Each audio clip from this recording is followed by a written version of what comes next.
إن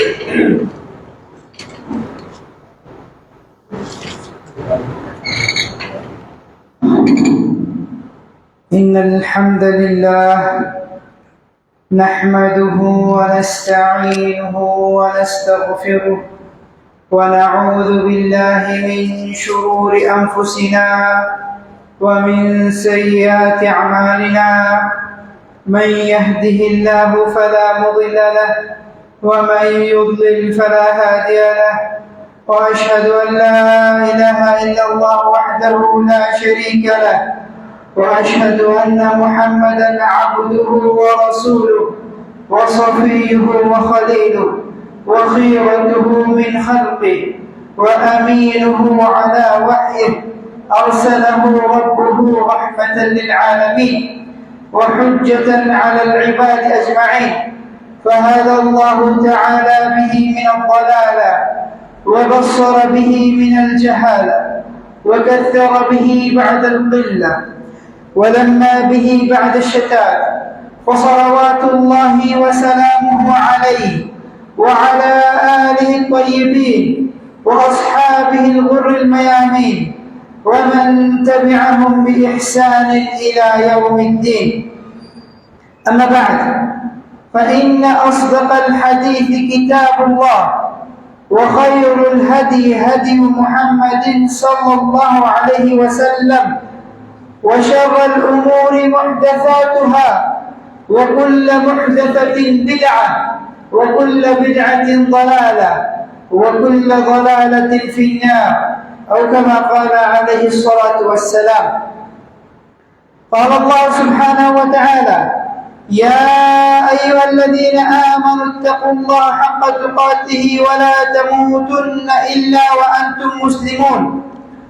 يا أيها الناس اتقوا ربكم الذي خلقكم من نفس واحدة وخلق منها زوجها وبث منهما رجالا كثيرا ونساء، واتقوا الله الذي تساءلون به والأرحام، إن الله كان عليكم رقيبا. يا أيها الذين آمنوا اتقوا الله وقولوا قولا سديدا يصلح لكم أعمالكم ويغفر لكم ذنوبكم، ومن يطع الله ورسوله فقد فاز فوزا عظيما.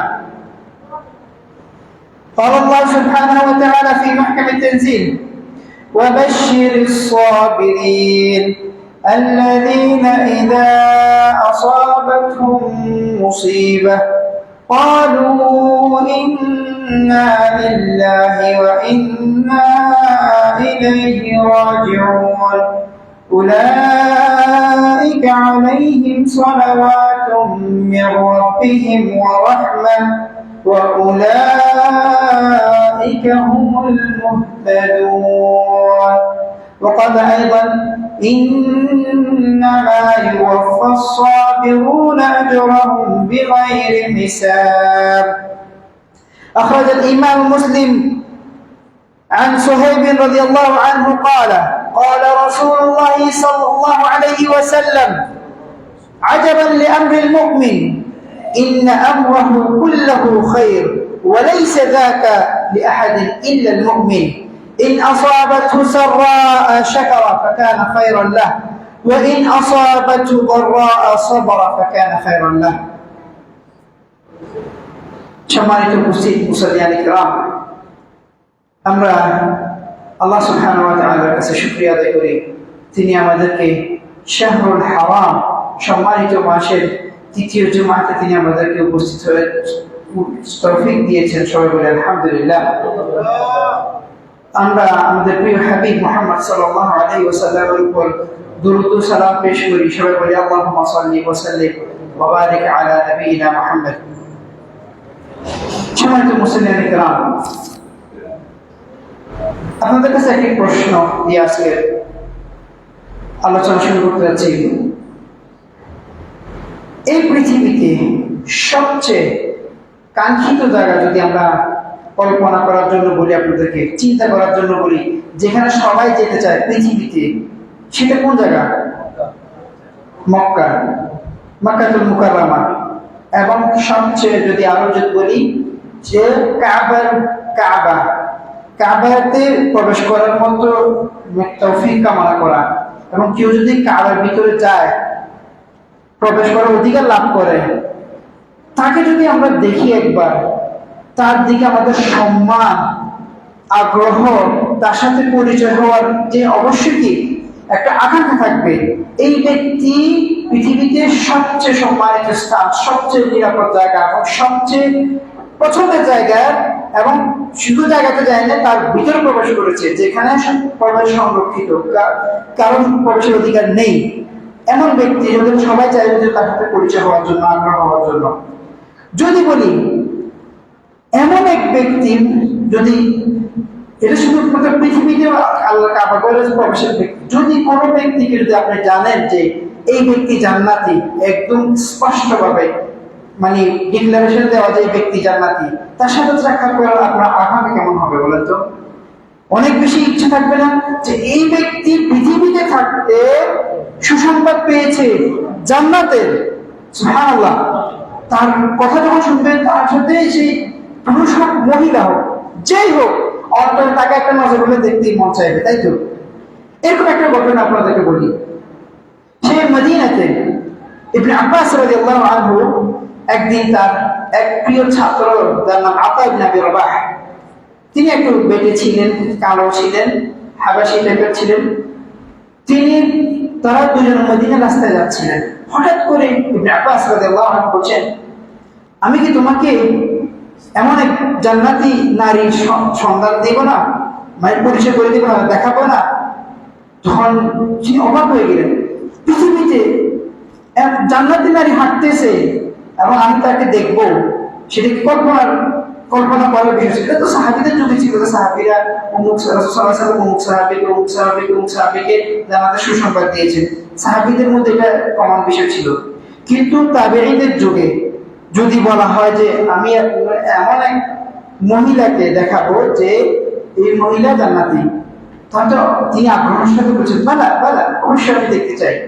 তখন একটা মহিলা, বেটে কালো মহিলা, একদম দুর্বল অসুস্থ মহিলাকে আসতেছিল।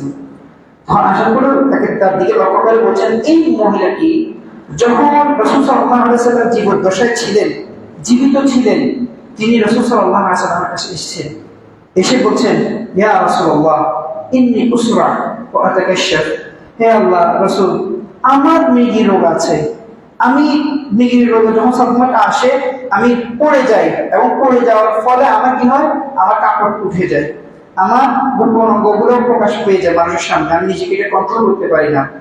তখন রাসূলুল্লাহ সাল্লাল্লাহু আলাইহি ওয়াসাল্লাম তাকে সেই কথাটা বলছে ইন শি'তি সাবারতি ওয়ালাকিল জান্নাহ ওয়া ইন শি'তি দা'উতা আল্লাহ ফাআফাকি, আও কামা ক্বালা আলাইহি সাল্লাতু ওয়াসসালাম।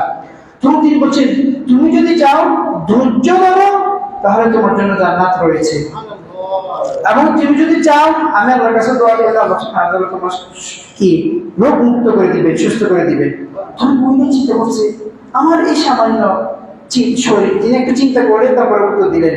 কি উত্তর দিয়েছেন সেটা বলতেছি, কিন্তু চিন্তা করে দেখেন, আমার এই মহিলাটা অলরেডি বলতে গেলে একটা বয়স হয়ে গেছে, তো আর কতদিন বাঁচবো, এই রোগ সঙ্গে কোনোভাবে আমাদের জীবন কাটে গেলেই হয়, কিন্তু এই রোগের বিনিময়ে যদি আমি জান্নাত লাভ করি, তাহলে দেখতে ধৈর্য ধরাটাই আমার জন্য সবচেয়ে কি উপকার, সবচেয়ে উত্তম। তখন তিনি বলছেন, ইয়া রাসূলুল্লাহ আসবির ওয়ালাকিন্নী আতাকাশশাফ। চিন্তা করেন, এখানে আরেকটা শিক্ষা আছে। সে বলছে বৃদ্ধ, মানে এই মহিলা দুর্বল, কালো, চারদিকে পুরুষরা কখনো কামনা বাসনা দৃষ্টিতে দেখবেও না, আরো জানে যে এমনি কি রোগী। কিন্তু চিন্তা করে দেখেন যে আল্লাহ রাসূল, আমি অসুস্থ হয়ে গেলে, আমার নিজের সাদমা আসলে আমি কি করে, আমার গোপন অঙ্গ উঠে যায়, কাপড় সরে যায়, এটার জন্য দোয়া করেন যাতে করে আমি এই অংশটা যাতে না হয়। তখন রাসূলুল্লাহ সাল্লাল্লাহু আলাইহি ওয়াসাল্লাম তার রোগ মুক্তির জন্য দোয়া করেন নাই, তার আবরু, তার সম্মান যাতে রক্ষা থাকে, আল্লাহর কাছে দোয়া করেছেন, সুবহানাল্লাহ। এবং ইবনে আব্বাস বলছেন, পরবর্তীতে আমি যখন দেখেছি বা শুনেছি, আমি এই মহিলা মৃগীতে আক্রান্ত হওয়ার পর পড়লেও কিন্তু কখন তার কাপড় উঠে না, সুবহানাল্লাহ। তার মানে চিন্তা করে দেখা যাচ্ছে যে একটা বিষয় শুধু ধৈর্য ধারণ করার কারণে কি করেছে, জান্নাত লাভ করেছে দুনিয়াতে। তখন সেই মহিলা হয়তো কষ্ট করে পরম পার করে দিবে, কিন্তু সেই ইয়াকিন ইয়াকিনের সাথে, তার বিশ্বাসের সাথে দিয়েছে আমার এই ধৈর্যের বিনিময়ে আমি জান্নাত লাভ করবো। সুবহানাল্লাহ। আজকের এই কারণে বিষয়টা হচ্ছে যে আমাদের মধ্যে আমি আপনাদেরকে আলোচনার বিষয় রেখেছি সে ধৈর্য। ধৈর্য ইসবির ওয়ালাকাল জান্নাত, ধৈর্য ধরো তোমার জন্য জান্নাত। এটা আমাদের সবার জন্য, আমি আপনি মা বোন যারা যে যেখানে আছে, যেখান থেকে দেখছে শুনছে, সবার জন্য যে ধৈর্যের বিনিময় কি জান্নাত। আমি একটা আয়াত বলছি, ইন্নামা ইউওয়াফাস সাবিরুনা আজরাহুম বিগাইরি হিসাব। আল্লাহ সুবহানাহু ওয়া তাআলা নিজেই বলছেন পবিত্র কোরআনুল কারীমে যে নিশ্চয় ধৈর্য ধারণকারীদেরকে এমন সওয়াব দেওয়া হবে বিগাইরি হিসাব, কোন হিসাব ছাড়া সওয়াব দেওয়া হবে। আল্লাহু আকবার, সুবহানাল্লাহ। যেখানে আপনি প্রত্যেকটা বিনিময়ে আপনি একটা হিসাব পাচ্ছেন, কিন্তু বলছেন বিগাইরি হিসাব, কোন হিসাব নিকাশ ছাড়া আপনাকে ধৈর্যের বিনিময় দেওয়া হবে। তার চেয়ে ইচ্ছার বড় পাওয়া কি হতে পারে? সুবহানাল্লাহ। এবার আসুন, এই কারণে আমরা ধৈর্য ধরবো, এই কারণে আমাদের কেন ধৈর্য ধরতে হবে? ধৈর্য ধরবো অবশ্যই সালাতের ক্ষেত্রে। আমরা মনে করি যে ধৈর্য শুধুমাত্র বিপদে আপদে, এবং এটা কমন, এটা অধিকাংশ মানুষ। আপনি যদি 100 মানুষকে যদি প্রশ্ন করেন আমাদের কোথায় ধৈর্য ধরা উচিত, কখন ধৈর্য ধরতে হবে, সেটা বলবে বিপদ আসলে, দুর্ঘটনা ঘটলে, অসুস্থ হলে। এটা তো আপনাকে ধৈর্য ধরতেই হবে, কারণ আপনার কোনো এখানে উপায় নেই। এটা আপনার আল্লাহ সুবহানাহু ওয়া তাআলার তাকদীর, আপনার উপর একটা বিপদ আসছে, আপনাকে ধৈর্য ধরতে হবে। কিন্তু আসল ধৈর্য কোথায় জানেন? এইটা হচ্ছে ধৈর্যের সর্বনিম্ন লেভেলের ধৈর্য, যেটা আমরা সবাই জানি। আমাদের অধিকাংশ মানুষ জানছে যে বিপদে ধৈর্য ধরাটাকে অনেক বড় মনে করে। এটা অবশ্যই বড়, অবশ্যই বড়, কিন্তু ধৈর্যের 3টে স্তর আছে, 3টে ধাপ আছে, 3টে প্রকার আছে। ধৈর্যের কিন্তু বিভিন্ন দিক থেকে, অ্যাঙ্গেল থেকে অনেক প্রকার আছে। এর মধ্যে থেকে আল মুতাআল্লিকু বিহি, অর্থাৎ যার সাথে সম্পর্কিত এই ধৈর্যটা, সেই দিক থেকে যদি বিবেচনা করা হয়, ধৈর্য 3 ভাগে ভাগ করা হয়। সেটা হচ্ছে কি, 1 নম্বর যে ধৈর্যটা, যে প্রকার, সেটা হচ্ছে কি আস-সাবরু আলা তাআতিল্লাহ। আল্লাহ সুবহানাহু ওয়া তাআলা তাআতের ক্ষেত্রে, অনুগত্যের ক্ষেত্রে, তার আদেশ মানার ক্ষেত্রে ধৈর্য ধারণ করা, এবং এটা সবচেয়ে কঠিন। এই ধৈর্যের স্তরটা সবচেয়ে কঠিন, এটা সবাই সহজে করতে পারে না। 2 নম্বর আস-সাবরু আলা মাআসিল্লাহ, অর্থাৎ আল্লাহ সুবহানাহু ওয়া তাআলার নাফরমানির ক্ষেত্রে, তার অবাধ্য হওয়ার ক্ষেত্রে ধৈর্য ধারণ করা। এটা কিরকম অবাধ্য হওয়ার ক্ষেত্রে ধৈর্য ধারণ করবে? অর্থাৎ আপনি কোনো গুনাহে লিপ্ত হবেন না, অর্থাৎ আপনি ধৈর্য ধারণ করবেন। আপনি গুনাহে লিপ্ত যাচ্ছেন, কিন্তু জানেন যে এর বিনিময়ে এর পড়া অনেক ক্ষতিকর হবে, আমি জাহান্নামে যেতে পারি। আপনি ধৈর্য ধরলেন। আপনার মন চেয়েছে কি, আপনার শাহওয়াত, আপনার কামনা বাসনা জেগে উঠেছে, যে কোনো বিষয়ে আপনি ধৈর্য ধরেছেন, বলছেন না আমি ধৈর্য ধরবো, এর বিনিময়ে আমি আল্লাহর কাছে চাইবো, আমি আল্লাহর নাফরমানি করতে পারবো না, আমি আল্লাহর অবাধ্য হতে পারবো না। এটাই হচ্ছে দ্বিতীয় স্তর, এবং এটিও কঠিন। এবং সর্বশেষ স্তর হচ্ছে আস-সাবরু আলা আকদারিল্লাহ আল-মুলিমা, অর্থাৎ আল্লাহ সুবহানাহু ওয়া তাআলার পক্ষ থেকে তিনি বান্দাদেরকে পরীক্ষা করবেন, এবং অবশ্যই করবেন। শুধু করবেন বলে না, ওয়ালানাবলুওয়ান্নাকুম বিশাইইন মিনাল খাউফি ওয়াল জু'i ওয়া নাকসিন মিনাল আমওয়ালি ওয়াল আমওয়াত ওয়াল আরাদ ওয়াস সামারাত ওয়া বাশশিরিস সাবিরিন। অর্থাৎ আল্লাহ সুবহানাহু ওয়া তাআলা যে পবিত্র কোরআন কারীমের সূরা বাকারাতে বলছেন যে অবশ্যই তোমাদেরকে কি করবো, পরীক্ষা করব। পরীক্ষার মধ্যে তোমাদের সম্পদ, অর্থ, ছেলে সন্তান, এবং তোমাদের কি করেছে কৃষি, বিভিন্ন যা আছে সবকিছুর মধ্যে সব পরীক্ষা করবে।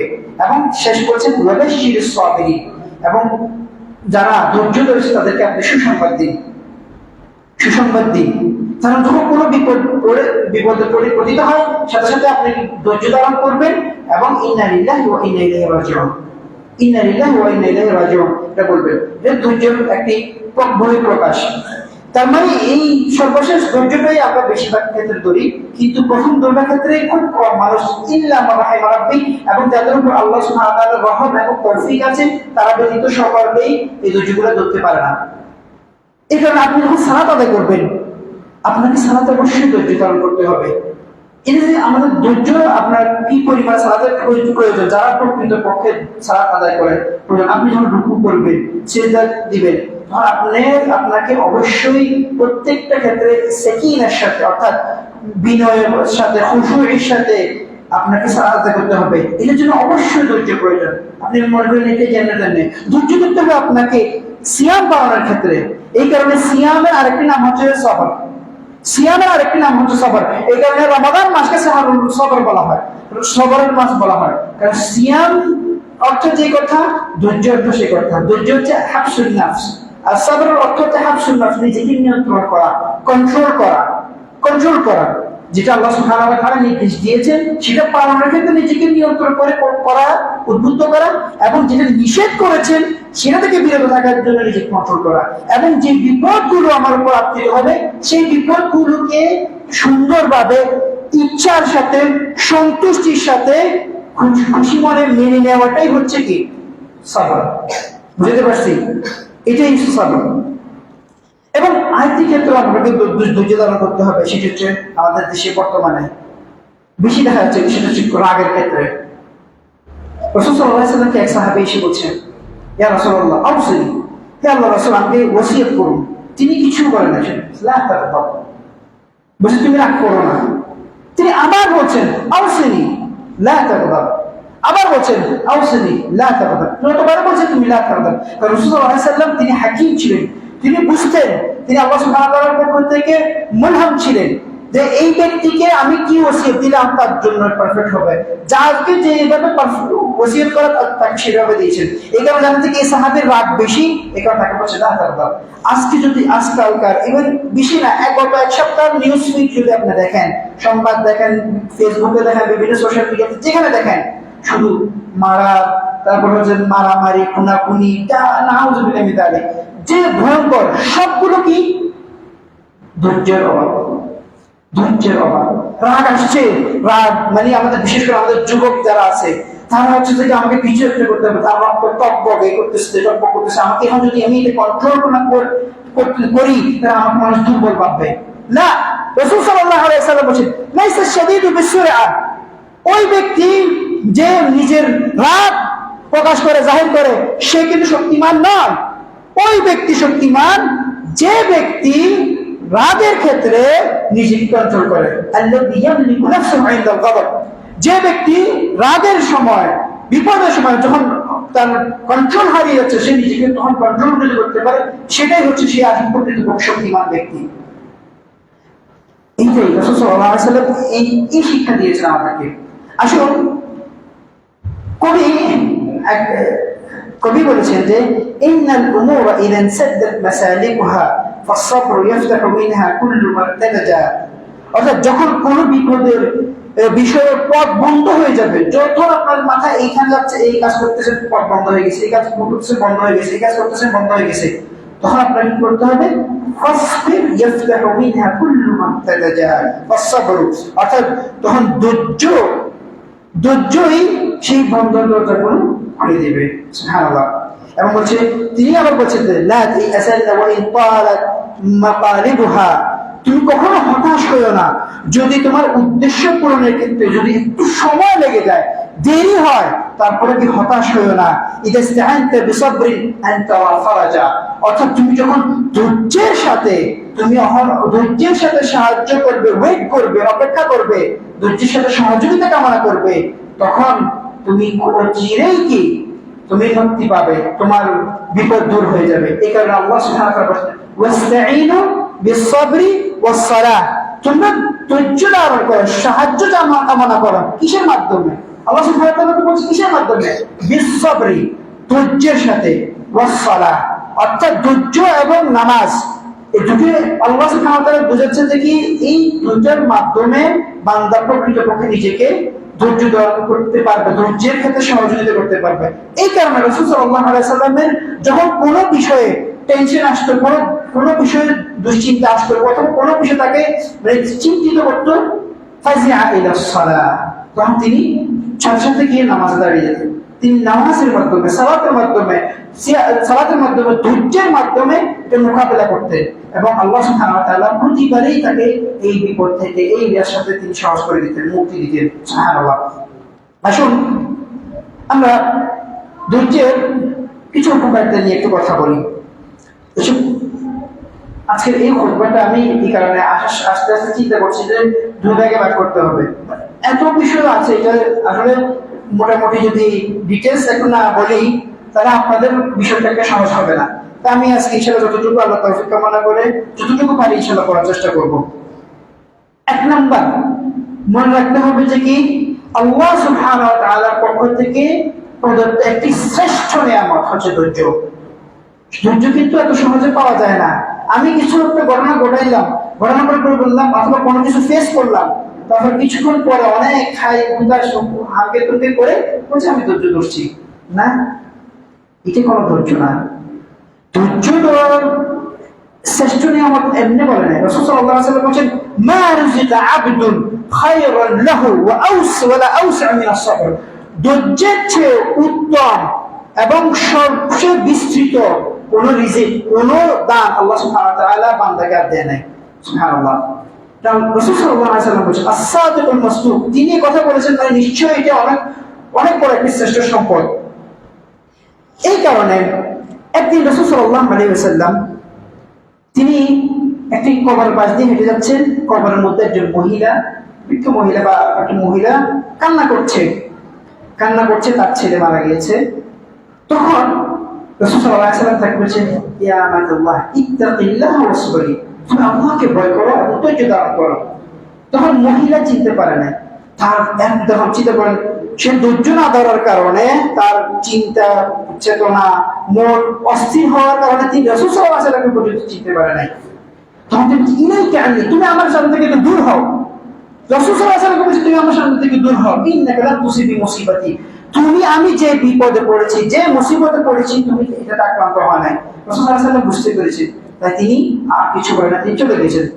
সাথে সাথে ওখানে যারা আশেপাশে যারা ছিল তাকে বলছে ওই হ্যাঁ আল্লাহ রাসূলুল্লাহ, তুমি কি সর্বনাশ করছো, এটা রাসূলুল্লাহ সাল্লাল্লাহু আলাইহি ওয়াসাল্লাম। তখন তার সর্বত ফিরে আসছে, ফিরে এসে তাড়াতাড়ি করে সেই রাসূল সাল্লাল্লাহু আলাইহি ওয়াসাল্লামের পিছনে দৌড়ায় গেলেন। তখন তার রাসূল সাল্লাল্লাহু আলাইহি ওয়াসাল্লামের দরজাতে দুজন সাহাবা পাহারাদার ছিল, থাকে সবসময়, কিন্তু তখন তারা ছিল না। তিনি সরাসরি রাসূল সাল্লাল্লাহু আলাইহি ওয়াসাল্লামের কাছে চলে গিয়েছেন। যাওয়ার পর বলছে ইয়া রাসূলুল্লাহ, আমি আপনাকে চিনতে পারি নাই। তখন বলছেন আসবির, আমি এখন ধৈর্য ধারণ করবো। তখন রাসূল সাল্লাল্লাহু আলাইহি ওয়াসাল্লাম তাকে শিক্ষা দেওয়ার জন্য এবং এই উম্মতকে শিক্ষা দেওয়ার জন্য বলছেন ইন্নামাস সাবরু ইনদা সাদমাতিল উলা, যখন প্রথম বিপদের ধাক্কা আসবে, এই ধাক্কাতে যদি ধৈর্য ধরতে পারেন, সেটাই হচ্ছে প্রকৃত ধৈর্য। আমি হাই হুতাশ করে এটা করে সেটা করে তারপর দেখতেছি উপায় পাচ্ছি না, বেশিরভাগ ক্ষেত্রে যেটা আমাদের 99% ক্ষেত্রে হয়, উপায় না পেয়ে বলছি ধৈর্য ধারণ করছি না। আপনাকে যখন প্রথম ধাক্কা আসবে, আপনার বিপদ ব্যবসায় বিশাল একটা লস হয়েছে, আপনার জমি অন্য জায়গায় দখল করে নিয়ে গেছে, আপনার মা মারা গিয়েছে, আপনার বাবা মারা গিয়েছে, আপনার ভাই মারা গিয়েছে, আপনার পরিবারের মধ্যে এমন একটা বিপদ আসছে, আপনার ছেলে সন্তান মারা গিয়েছে, যখন শুনবেন তখনই বলবেন যে কি আলহামদুলিল্লাহ ইন্না লিল্লাহি ওয়া ইন্না ইলাইহি রাজিউন। আপনাদেরকে আরেকটা ঘটনা বলি। এক মহিলা আসমাঈ রাহিমাহুল্লাহ, তিনি বলছেন তিনি এক সফরে গিয়েছেন তার বন্ধু সহ। তো সফরে মরুভূমি সফরে তো তারা পথ হারিয়ে ফেলেছে। পথ হারা পরে তখন কি করবে, খুঁজতে একটা দূরে একটি তাঁবু দেখেছে। তাঁবু দেখার পরে তারা সেখানে গিয়েছে। যাওয়ার পর মহিলা একজন আওয়াজ দিয়েছে, আর কেউ আছে কিনা আওয়াজ দিয়েছে। বৃদ্ধ মহিলা একজন বের হয়ে বলছে তোমরা কারা? বলছে আমরা পথ হারা ব্যক্তি, আমরা পথ হারিয়ে ফেলেছি, কারণ পথ চিনি না।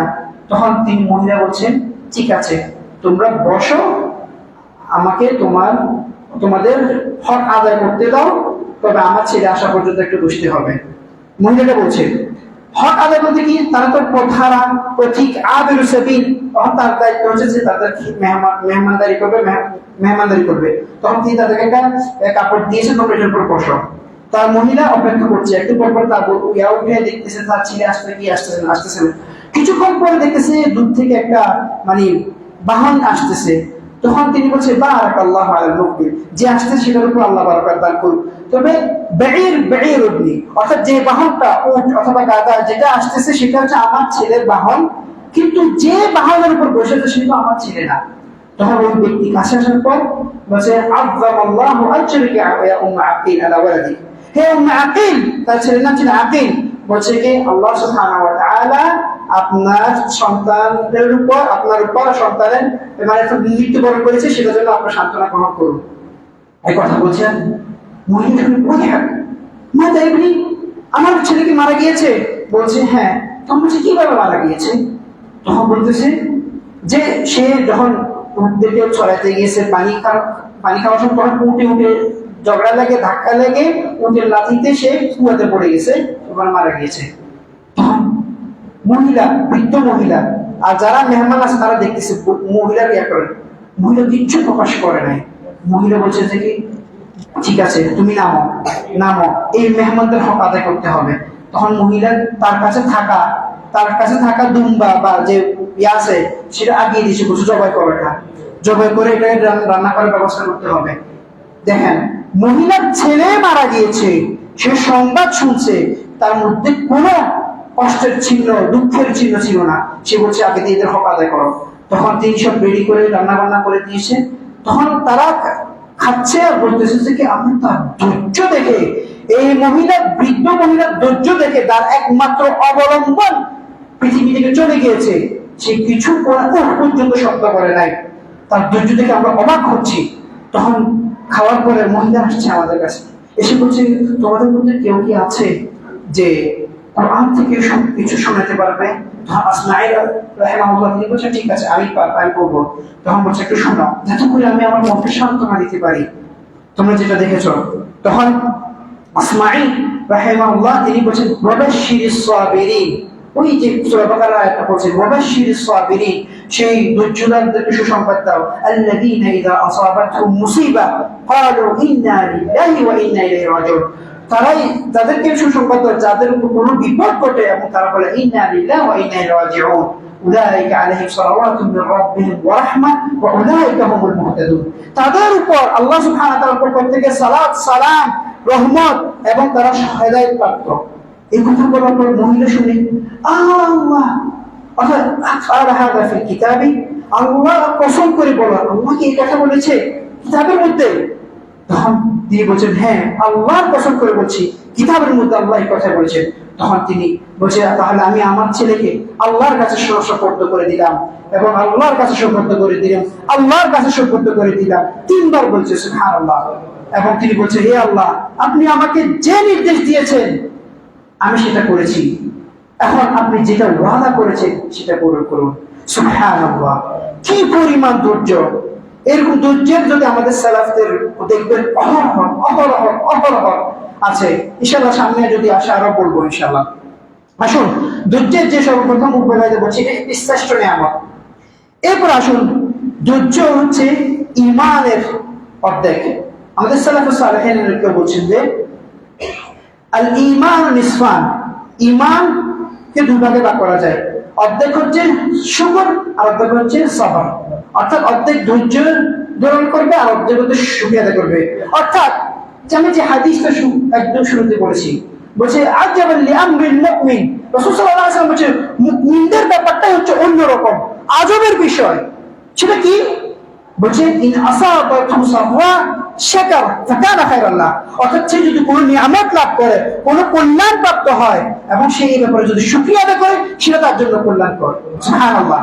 এবং ওয়ান আসাবাতু দাররা সাবর ফাকানা খায়রাল লাহ وذلك ولا ذلك الا للمؤمن لو كما قال عليه الصلاه والسلام, বলছে এটি একমাত্র মুমিন ছাড়া আর কারোর জন্য নয়।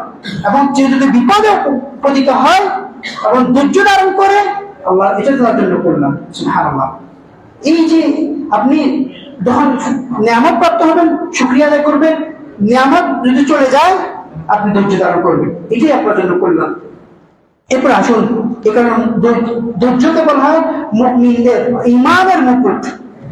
আপনি ধৈর্যের এই ঈমানের মুকুট অর্জন করা ও পরিধান না করা ছাড়া আপনি প্রকৃত মুমিন হতে পারবেন না। আপনাকে যদি নিজেকে প্রকৃত মুমিন দাবি করেন আপনাকে ধৈর্যের মুকুট আপনাকে পড়তেই হবে।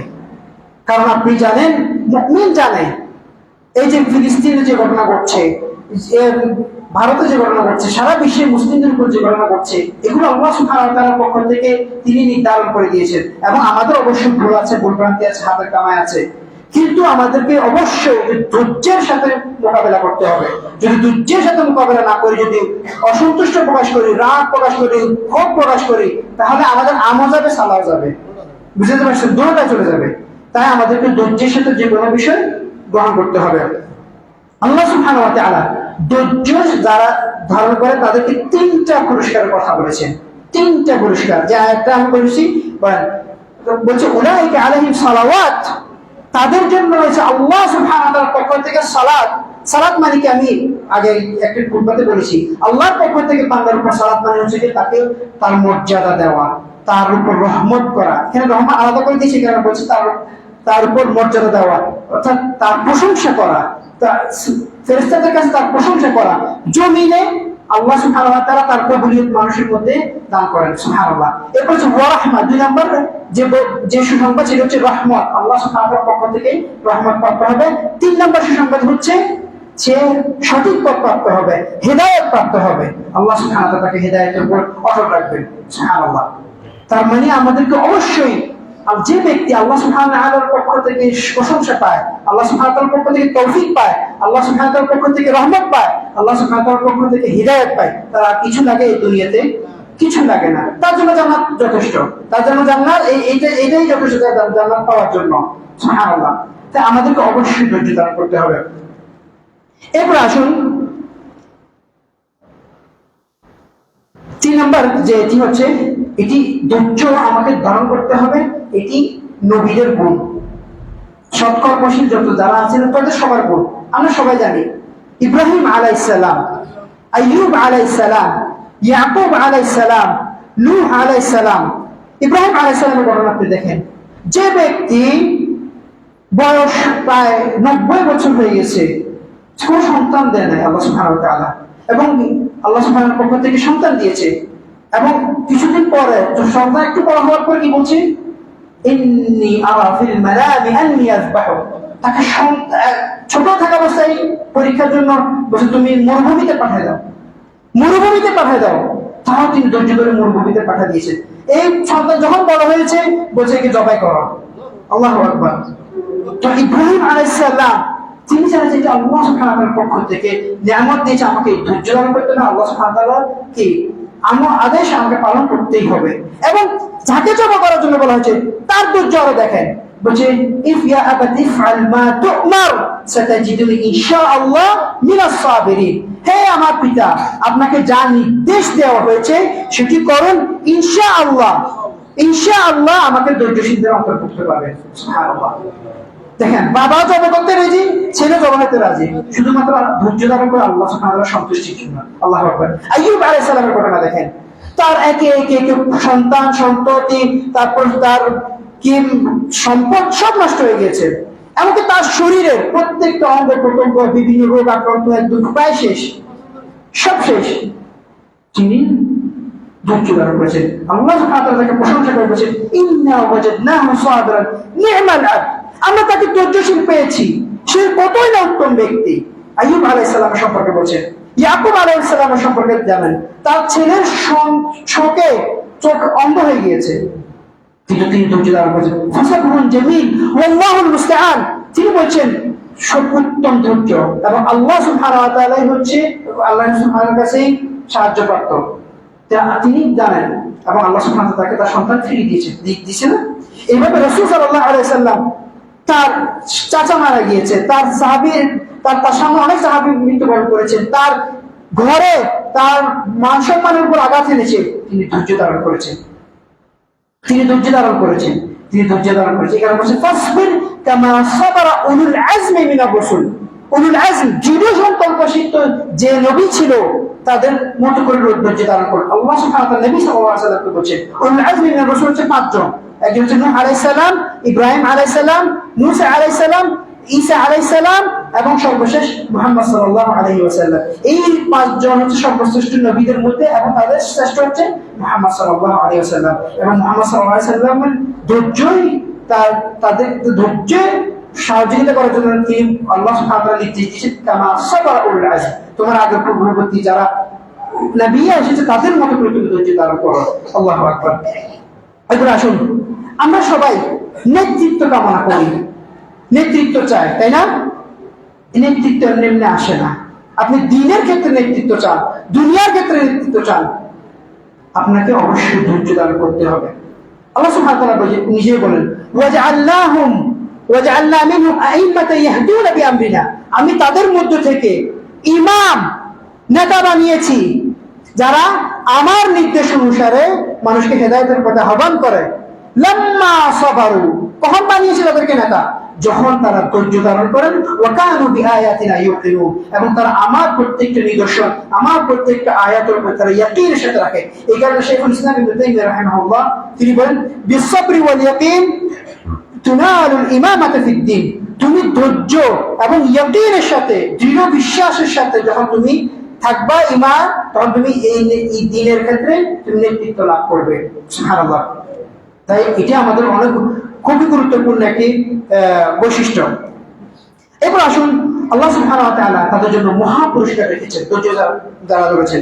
পবিত্র কোরআন কারীমে সূরা আহজাবের 35 নম্বর আয়াতে তিনি মুমিনদের 10টা গুণ বর্ণনা করেছেন, এবং ওখানের মধ্যে 10টা গুণের মধ্যে বর্ণনা করেছে আস-সাবিরিন ওয়াস সাবিরাত, ধৈর্যশীল মুমিন ব্যক্তি, ধৈর্যশীল মুমিনা ব্যক্তি, যারা মুমিনা নারী যারা আছে তারা, তাদের জন্য উল্লেখ কথা বলে তখন তিনি শেষ পর্যন্ত বলছেন, আ'আদাল্লাহু লাহুম মাগফিরাতান ওয়া আজরান আযীমা। আল্লাহ সুবহানাহু ওয়া তাআলা তাদের জন্য মহা পুরস্কার রেখেছেন এবং মহা সওয়াব রেখেছেন। সুবহানাল্লাহ। তার মানে আপনি এই পুরস্কারের আশা, এই পুরস্কারের কথা চিন্তা করে আপনি ধৈর্য ধারণ করতে পারেন। এরপর আসুন, পৃথিবীতে মানুষ সবাই ক্ষতিগ্রস্ত, সবাই ক্ষতিগ্রস্ত, আমি আপনি কেউ বাদ নাই। শুধুমাত্র 4 ধরনের ব্যক্তি, 4 গুণে গুণান্বিত ব্যক্তি, এর মধ্যে একটি গুণ হচ্ছে ধৈর্যের গুণ। আমরা সবাই সূরা আসর জানি। আল্লাহ সুবহানাহু ওয়া তাআলা বলেন, সময়ের কসম, তিনি সময়ের কসম করে বলছেন, ইন্নাল ইনসানা লাফি খুসর, নিশ্চয় মানুষ ক্ষতির মধ্যে আছে। এমন ক্ষতি যেটা হচ্ছে অ্যাবসলিউট লস, মানে অ্যাবসলিউট লস মানে যে এটা কোনো লাভ সে পাবে না, মানে তার আমল যা গেছে সালাও গেছে, এই অবস্থা ক্ষতির মধ্যে আছে। শুধুমাত্র 4 ধরনের ব্যক্তি, ইল্লাল্লাযীনা আমানু, যারা ঈমান আনে, ওয়া আমিলুস সালিহাত, যারা আমল সালেহ করে, ওয়া তাওয়াসাউ বিল হক, যারা হকের ক্ষেত্রে একজন পরস্পর সহযোগিতা করে এবং ওসিয়ত করে, ওয়া তাওয়াসাউ বিস সাবর, এবং ধৈর্য ধারণ করে একজন একজনকে সহযোগিতা করে। এই 4 ধরনের ব্যক্তি ছাড়া বাকি সবাই কিন্তু ক্ষতিগ্রস্তের মধ্যে আছে। কেউ আপনি পৃথিবীতে অনেক সাকসেসফুল হতে পারেন, কিন্তু যদি আপনার মধ্যে এই গুণ না থাকে, আপনি প্রকৃতপক্ষে আসলে আপনি ক্ষতিগ্রস্ত। আপনার দুনিয়াতে হয়তো কোনোভাবে যেতে পারেন, কিন্তু আখিরাতে আপনার শেষ। আল্লাহ আমাদেরকে হেফাজত করুন, তৌফিক দান করুন। এরপর আরেকটি বক্তব্য বলছে, শেষ করছি আরেকটা পয়েন্ট, সেটা হচ্ছে আল্লাহ সুবহানাহু ওয়া তাআলা ধৈর্যশীলদেরকে ভালোবাসেন। আল্লাহু আকবার। ধৈর্যশীল যারা আছে, যারা ধৈর্য ধারণ করে, আল্লাহ সুবহানাহু ওয়া তাআলা তিনি নিজে বলেছেন, আল্লাহু ইউহিব্বুস সাবিরিন, আল্লাহ ধৈর্যশীলদেরকে তিনি ভালোবাসেন। এই কারণে আমাদের সালাফরা একজন বলেন, ধৈর্যের যদি আর কোনো গুণ না থাকতো, শুধুমাত্র এই একটা গুণ, অর্থাৎ এই একটা যদি মানে পুরস্কার যদি থাকতো, আর কোনো পুরস্কার নাই, মানে আর কোনো কিছু হবে না, তখন যেগুলো বলছি শুধু একটা, যে আল্লাহ সুবহানাহু ওয়া তাআলা তাদেরকে ভালোবাসেন। আল্লাহু আকবার। বলছি এটাই যথেষ্ট। চিন্তা করে দেখেন কথাটা কিন্তু অনেক গভীরের কথা। আল্লাহ সুবহানাহু ওয়া তাআলা যে ব্যক্তিকে ভালোবাসেন, তিনি কি তার প্রিয় বান্দাকে জাহান্নামে দিতে পারেন? কখনো না। তিনি অবশ্যই তার প্রিয় বান্দা, যে ব্যক্তি ধৈর্যের সাথে আল্লাহ সুবহানাহু ওয়া তাআলা সন্তুষ্টি কামনা করছে, আল্লাহ সুবহানাহু ওয়া তাআলা তাকে ভালোবাসেন এবং তার বিনিময়ে তাকে জান্নাত দিবেন, এটা আমরা আশা করতে পারি। এই কারণে এক কবি বলেছেন, সুবহানা মান ইবতালা উনাসান আহাব্বাহুম ওয়াল বিলাউ আতাউ, পবিত্র সেই সত্তা যিনি মানুষকে পরীক্ষায় ফেলেন, এবং বলছেন আর তিনি মানুষগুলোকেই ভালোবাসেন। অর্থাৎ তিনি পরীক্ষায় ফেলেন এবং তাদেরকে ধৈর্য ধারণ করার তৌফিক দান করেন, এবং তিনি তাদেরকে ভালোবাসেন। এবং বলছেন আরেকটা বলছেন, ফাসবির লিওয়াল্লা ওয়া কুন রাদিয়ান, তাই বিপদের সময় ধৈর্য ধারণ করো এবং সন্তুষ্ট হও। ফাইন হাযা হুয়া দাওয়াউ, এটাই হচ্ছে অর্থাৎ চিকিৎসা, মূল চিকিৎসা, অর্থাৎ মানে বিপদের চিকিৎসা হচ্ছে ধৈর্য ধারণ করা। সাল্লিম ইলাল্লাহি মা কাদাহু ওয়া ইয়াফআলুল্লাহু মা ইয়াশা, অর্থাৎ আল্লাহ সুবহানাহু ওয়া তাআলা তিনি কাদা কাদের যা নির্ধারণ করেছে আমার জন্য, সুখ দুঃখ যা নির্ধারণ করেছে, সেটার উপর আমি আত্মসমর্পণ করব, সন্তুষ্টির সাথে গ্রহণ করব, এবং আল্লাহ সুবহানাহু ওয়া তাআলা তিনি যা ইচ্ছা তাই করেন। তিনি যদি আপনাকে দেখেন, কবির কথা দেখেন, কত কবি, তিনি যদি আপনাকে দেখেন যে আপনি আল্লাহ সুবহানাহু ওয়া তাআলার ইচ্ছার কাছে আপনি আত্মসমর্পণ করেন, আপনাকে নিজেকে সারেন্ডার করেন, তাহলে আল্লাহ সুবহানাহু ওয়া তাআলা আপনাকে কি করবে বলেন? এই কারণে রাসূল সাল্লাল্লাহু আলাইহি ওয়াসাল্লামের একটি হাদিস থেকে বলছে, যখন বান্দা থেকে যদি কোনো কিছু কেড়ে নিয়ে নেওয়া হয় এবং সে যদি ধৈর্য ধারণ করে, এর বিনিময়ে যা দিবে তা যা নিয়েছে তার চেয়ে অনেক বেশি উত্তম। সুবহানাল্লাহ। আপনাদেরকে এখানে একটা ঘটনা বলি। উম্মু সালামা রাদিয়াল্লাহু আনহা, সবাই তো চিনেন, উম্মুল মুমিনিন উম্মু সালামা রাদিয়াল্লাহু আনহা। তিনি রাসূল সাল্লাল্লাহু আলাইহি ওয়াসাল্লামের স্ত্রী হওয়ার আগে তিনি আবু সালামা রাদিয়াল্লাহু আনহুর স্ত্রী ছিলেন। এবং এই আবু সালামা সেই ব্যক্তি যে পরিবার নিয়ে সর্বপ্রথম রাসূল সাল্লাল্লাহু আলাইহি ওয়াসাল্লামের কাছে হিজরত করে আসেন। সুবহানাল্লাহ। ওই সাহাবী যখন মৃত্যুবরণ করে এবং এর মধ্যে উম্মু সালামা রাদিয়াল্লাহু আনহা তিনি রাসূল সাল্লাল্লাহু আলাইহি ওয়াসাল্লামের হাদিসটা শুনছেন যে কোনো ব্যক্তি যদি কোনো আপনজন মারা যায় তখন সে যদি বলে ইন্না লিল্লাহি ওয়া ইন্না ইলাইহি রাজিউন আল্লাহুম্মা আজুরনি ফি মুসিবাতি ওয়া আখলুফ লি খায়রান মিনহা। অর্থাৎ ইন্না লিল্লাহি ওয়া ইন্না ইলাইহি বলার পর সেই একটা দোয়া আছে। দোয়াটা কি? শুধু আল্লাহুম্মা আজুরনি ফি মুসিবাতি, হে আল্লাহ আমার এই বিপদে আপনি আমাকে এর বিনিময়ে সওয়াব দান করুন, ওয়া আখলুফ লি খায়রান মিনহা, এবং যা নিয়েছে তার চেয়ে উত্তম বিনিময় দান করুন। এই কথা তিনি শুনেছেন।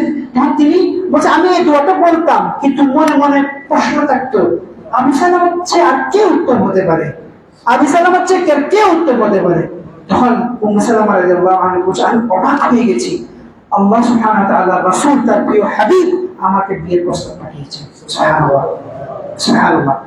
তার মানে ধৈর্য, আপনি শুধুমাত্র ধৈর্য ধরবেন দেখানোর জন্য না, আল্লাহ সুবহানাহু ওয়া তাআলার কাছ থেকে সেই বিনিময় কামনা করবেন, ইহতিসাব করবেন এবং প্রত্যেকটা যা যা করা প্রয়োজন সেটাই করবেন, দেখবেন আপনি অবশ্যই এর বিনিময় পাবেন। টুডে টুমরো, দুনিয়াতেও পাবেন, আখিরাতেও তো ইনশাআল্লাহ এর বিনিময় তো পাবেনই। আল্লাহ আমাদেরকে বুঝার তৌফিক দান করুন। আকুলু মা তাসমাউন ওয়া আস্তাগফিরুল্লাহ লি ওয়া লাকুম ওয়া লিসাইরিল মুসলিমিনা মিন কুল্লি যানবিন ফাস্তাগফিরুহু ইন্নাহু হুয়াল গফুরুর রাহিম।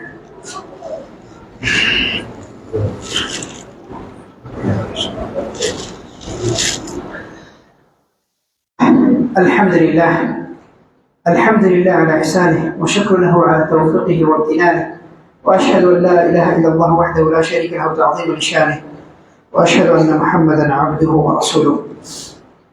أما بعد، সম্মানিত মুসলিম الكرام, আল্লাহ সুবহানাহু ওয়া তাআলা ধৈর্যশীলদের জন্য আরো অনেক বেশি পুরস্কার তিনি ঘোষণা করেছেন। এর মধ্যে আরেকটি পুরস্কার তিনি নিজে বলেছেন যে ইন্নাল্লাহা মা'আস সাবিরিন, আল্লাহ সুবহানাহু ওয়া তাআলা ধৈর্যশীলদের সাথেই থাকেন, ধৈর্যশীলদের সাথেই আছেন। সুবহানাল্লাহ। একটা হচ্ছে আল্লাহ সুবহানাহু ওয়া তাআলা ধৈর্যশীলদেরকে ভালোবাসেন, আর একটা হচ্ছে ধৈর্যশীলদের সাথেই আছেন। তার মানে যখন আপনার কোনো বিপদ আসবে অথবা আপনি কোনো ইবাদত করতে যাবেন অথবা কোনো আপনি গুনাহ থেকে নিজেকে রক্ষা করার চেষ্টা করবেন, ধৈর্য ধারণ করেন, নাফরমানি থেকে বাঁচার চেষ্টা করবেন, আপনার মাথায় এটা যেন থাকে যে আল্লাহ আমার সাথে আছে, আল্লাহ সুবহানাহু ওয়া তাআলা আমাকে তৌফিক দিবেন, আল্লাহ সুবহানাহু ওয়া তাআলা আমার এই বিপদে আমাকে ছেড়ে চলে যাবেন না, আল্লাহ সুবহানাহু ওয়া তাআলা আমার সাথে আছেন। তিনি নিজে বলছেন ওয়াসবিরু, তোমরা ধৈর্য ধারণ করো, ইন্নাল্লাহ, নিশ্চয় আল্লাহ, অর্থাৎ এটা সিফাতুত তাওকীদ, নিশ্চয় আল্লাহ মা'আস সাবিরিন, ধৈর্যশীল যারা ধৈর্য ধারণ করে তাদের সাথে আছে। আল্লাহু আকবার। তার মানে চিন্তা করে দেখেন, আমি বিপদ আপদ করব, আমার সাথে সব দেখবেন, আপনি হয়তো কাউকে পাইলেন না, আপনি একটা বিপদ ঘটে গেছে, আমরা অনেক সময় বলি বিপদে বন্ধুর পরিচয়, বিপদে মানুষের পরিচয়, এটা একটা বাস্তব কথা। আসলে এটাতে আমরা প্র্যাকটিক্যালি দেখি, কিন্তু বিপদে আপনার পাশে কেউ থাকুক আর না থাকুক, একজন আছেন, তিনি কে? আপনার সৃষ্টিকর্তা, যিনি আপনাকে এই বিপদে ফেলেছেন, তিনি আপনাকে এই বিপদ কখনো একা ফেলে দিবেন না, তিনি আপনার সাথে আছেন। এটা অবশ্যই আপনাকে মাথায় রাখতে হবে। এই কারণে বলছেন ইয়া আইয়ুহাল্লাযীনা আমানু ইসতাঈনু বিস-সাবরি ওয়াস-সালাহ, হে ঈমানদারগণ তোমরা ধৈর্য ধারণ করো, কিসের মাধ্যমে? সালাতের মাধ্যমে। এবং বলছেন ইন্নাল্লাহা মা'আস সাবিরিন, নিশ্চয় আল্লাহ সুবহানাহু ওয়া তাআলা ধৈর্যশীল যারা আছেন, ধৈর্য ধারণকারী তাদের সাথে আছেন। আল্লাহু আকবার। সম্মানিত উপস্থিতি, এই কারণে আরেকটি ঘটনা বলে শেষ করছি। উরওয়া ইবনে যুবাইর রাহিমাহুল্লাহ, তিনি হচ্ছে যুবাইর ইবনে আওয়াম রাদিয়াল্লাহু আনহুর ছেলে, তিনি তাবেঈ ছিলেন। তার পায়ের মধ্যে একটি রোগে আক্রান্ত হলেন। এই রোগটা আস্তে আস্তে তার পায়ে হাঁটু রানের পর্যন্ত চলে আসছে। তখন তৎকালীন সময় যে খলিফা ছিল তিনি জানতে পেরে সাথে সাথে তাকে খলিফার লোক দিয়ে তার প্রাসাদে নিয়ে গেছেন। তার প্রাসাদে নিয়ে গিয়ে বলছেন, তখন ডাক্তার সবাইকে আনিয়ে বললেন যে এটা কি ব্যবস্থা করা যায়। ডাক্তাররা বলছে যে এর একটাই উপায় হচ্ছে পা কাটতে হবে, পা কাটতে হবে। ঠিক আছে, সেটা করো। তখন উরওয়া ইবনে জুবাইর রাদিয়াল্লাহু আনহু রাহিমাহুল্লাহকে বলছেন আপনি এটা পান করুন, মাদক জাতীয় একটা জিনিস, যাতে করে তানি মানে এটা কাজে খুব কাটবে, ব্যথা করবে না। আমাদের তখন চেতনানাশক ওষুধ আছে, তৎকালীন সময় চেতনানাশক ওষুধ ছিল না। এই মদ জাতীয় জিনিস যাতে করে তিনি তার ব্রেইনটা মানে অচেতন থাকে, তিনি হুঁশে না থাকেন। তখন তিনি বলছেন আমি কখনো ভাবি না যে একজন বুদ্ধিমান মানুষ, একজন মুমিন ব্যক্তি নিজে অচেতন হওয়ার জন্য এটা পান করতে পারে। আপনি বলছেন আপনি আপনার কাজ করুন, আমি আমার অবস্থানে আছি। তখন তিনি বলছেন, খলিফা নিজে তাকিয়ে আছেন, দেখতেছেন যে এখানে ডাক্তারে তার ফায়দে করার দিয়ে পা কাটতেছে, তিনি একটা পর্যন্ত শব্দ করেন আল্লাহু আকবার, সুবহানাল্লাহ। এবং সেটা না, তিনি ওই রাতে তার প্রতিদিন নির্ধারিত যে কোরআনের যে নির্দিষ্ট অংশ আছে, তিলাওয়াত করে, এটা প্রত্যেকটি টুহিদ বলা হয়। প্রত্যেকের নির্দিষ্ট একটা করে 3 পারা 5 পারা, এভাবে তিনি ওই রাতে এই অবস্থাতে তার কোরআনের বাকি অংশটা তিনি তিলাওয়াত করছেন, সুবহানাল্লাহ। তখন তিনি যাওয়ার পর বলছেন, খলিফা বলতেছেন আমার জীবনে এই বৃদ্ধ লোকের মতো ধৈর্যশীল মানুষ আমি আর দেখিনি। আল্লাহু আকবার। তার জীবিত অবস্থা, তার একদম চেতন অবস্থা, তার চোখের সামনে তার পা কাটতেছে, তিনি কোন শব্দ করেন নাই। আল্লাহু আকবার। এবং ওই সফরে তিনি যখন তিনি ওই সফরে সেম সফরে যাচ্ছিলেন, তখন তিনি খবর পেয়েছেন তার ছেলে মুহাম্মদ মৃত্যুবরণ করেছে। তখন তিনি চুপ ছিলেন, কোনো কথা বলে নাই। ওয়াদিল কুরা একটা নামক স্থানে এসে গিয়ে তিনি নামলেন, নেমে সালাত আদায় করলেন। সালাত আদায় করার পর আল্লাহর কাছে হাত উঠিয়ে দোয়া করলেন, হে আল্লাহ, আপনি আমাকে 4টা অঙ্গ দিয়েছেন, একটা নিয়ে নিয়েছেন, আলহামদুলিল্লাহ 3টা অঙ্গ রেখেছেন। সুবহানাল্লাহ। কিভাবে চিন্তা করেন, আমরা তো আমার পা নাই, আমার ছেলে নাই, আমার এই অবস্থা। তখন তিনি বলছেন আরেকবার বলছেন, আমাকে 6টা সন্তান দিয়েছেন, 6টা বা 7টা সন্তান দিয়েছেন, একজনকে নিয়েছেন, বাকি 6টাকে রেখে দিয়েছেন। সুবহানাল্লাহ। চিন্তা করেন কিভাবে তিনি ধৈর্য ধারণ করছেন এবং আল্লাহর কাছে শুকরিয়া আদায় করছেন। হামিদাকা ওয়াস্তারজাত। কারণ আল্লাহ সুবহানাহু ওয়া তাআলা রাসূল সাল্লাল্লাহু আলাইহি ওয়াসাল্লাম হাদিসে বলছেন যে তার ফেরেশতাদেরকে বলছেন, কাবাতু সামারাত ফুআদ আবদি, তুমি আমার বান্দার কলজার টুকরাকে তোমরা কেড়ে নিয়েছো, অর্থাৎ মৃত্যুবরণ, তার প্রাণ নিয়ে চলে আসছো। তখন আমার বান্দা কি করেছে তিনি জানেন। তিনি ফেরেশতাদেরকে শুধু মুমিনের মর্যাদা বোঝার জন্য তিনি প্রশংসা করেন। বলছেন হামিদাকা ওয়াস্তারজাত, সে শুকরিয়া আদায় করেছে এবং আপনার কাছে ফিরেছে। তিনি ইন্না লিল্লাহি ওয়া ইন্না ইলাইহি রাজিউন বলেছেন। তখন বলছেন ইবনু লিআবদি বাইতান ওয়া সাম্মুহু বাইতাল হামদ, তোমরা আমার বান্দার জন্য জান্নাতে একটি প্রাসাদ তৈরি করো এবং ওই প্রাসাদের নাম রাখো প্রশংসার প্রাসাদ। সুবহানাল্লাহ। এটি সহিহ হাদিস, ইমাম বুখারী মুসলিমের বর্ণনা হাদিস। অর্থাৎ আপনার জন্য আপনার ধৈর্যের বিনিময়ে আপনি জান্নাত, আপনি প্রাসাদ লাভ করবেন এবং এই প্রাসাদটা সবাই দেখলে বলবেন যে এই ব্যক্তি ধৈর্য ধারণ করেছে। এই প্রাসাদের নাম হচ্ছে বাইতুল হামদ। আল্লাহু আকবার। আল্লাহ আমাদেরকে বুঝতে তৌফিক দান করুন। প্রিয় মুসলিম কিরাম, আল্লাহ সুবহানাহু ওয়া তাআলা জুমার দিন তার প্রিয় হাবিবের উপর, জুমার দিন পাশাপাশি সারা দিন সবসময় তার হাবিবের উপর দুরূদ পাঠ করার জন্য নির্দেশ দিয়েছেন। সবাই আমরা দুরূদ পাঠ করি। আল্লাহুম্মা সাল্লি আলা মুহাম্মাদ ওয়া আলা আলি মুহাম্মাদ কামা সাল্লাইতা আলা ইব্রাহিম ওয়া আলা আলি ইব্রাহিম ইন্নাকা হামিদুম মাজিদ। আল্লাহুম্মা বারিক আলা মুহাম্মাদ ওয়া আলা আলি মুহাম্মাদ কামা বারাকতা আলা ইব্রাহিম ওয়া আলা আলি ইব্রাহিম ইন্নাকা হামিদুম মাজিদ। وارض اللهم عن الخلفاء الراشدين خصوصا منهم الخلفاء الراشدين أبو بكر وعمر وعثمان وعلي وعن الصحابة أجمعين. اللهم اهدنا فيمن هديت، اللهم اهدنا فيمن هديت، اللهم اهدنا فيمن هديت، وعافنا فيمن عافيت، وتولنا فيمن توليت، وبارك لنا فيما أعطيت، وقنا برحمتك واصرف عنا شر ما قضيت، فإنك تقضي ولا يقضى عليك। اللهم رب العالمين، আপনি আমাদেরকে ধৈর্যশীলদের অন্তর্ভুক্ত করে দিন। ইয়া রাব্বুল আলামিন, আপনি আমাদেরকে ধৈর্যশীলদের অন্তর্ভুক্ত করে দিন। এই ধৈর্যের বিনিময়ে আমাদেরকে জান্নাত দান করুন। এই ধৈর্যের বিনিময়ে আপনি আমাদেরকে জান্নাত দান করুন। আপনি আমাদেরকে ক্ষমা করে দিন। আপনি আমাদেরকে ক্ষমা করে দিন। আপনি আমাদেরকে ক্ষমা করে দিন। এই পৃথিবীতে যত কষ্ট দুঃখ আছে সবকিছু সহ্য করার তৌফিক দান করুন এবং ধৈর্য ধারণ করার তৌফিক দান করুন। যারা বিভিন্ন সমস্যা ভুগতেছে তাদেরকে ধৈর্য ধারণ করার তৌফিক দান করুন এবং এর উত্তর বিনিময় দান করুন।